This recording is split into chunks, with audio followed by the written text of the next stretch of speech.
দখল নয়, ইসলামী ব্যাংক মায়ের কোলে ফিরেছে বলে মন্তব্য করেছেন জামায়াতের আমির ডাক্তার শফিকুর রহমান। রোববার রাতে নীলফামারী সৈয়দপুর উপজেলা ও শহর জামায়াতের আয়োজনে পথসভায় এ মন্তব্য করেন তিনি। জামায়াত আমির বলেন, নতুন ডাকাতরা 5 আগস্টের পর ব্যাংক দখল করতে গিয়েছিল, তারা পালিয়ে গেছে। জামায়াত ব্যাংক দখল করেনি, বরং এই ব্যাংক তার মায়ের কোলে ফিরে এসেছে। ডাকাত একদিন ডাকাতি করে ব্যাংকটা ফুকলা করে ফেললে একটা সুশব্দ নাই।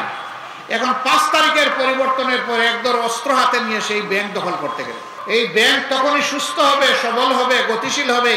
বাংলাদেশের অর্থনীতির চাকাকে এই ব্যাংক সামনের দিকে চালিয়ে নিয়ে যাবে যখন সে তার মায়ের কোলে ফিরে আসবে। আমরা সবগুলা হাত, সবগুলা দল, সবগুলা ধর্ম একত্রিত হয়ে বাংলাদেশকে একটা ফুলের বাগান হিসাবে সাজাবো ইনশাআল্লাহ।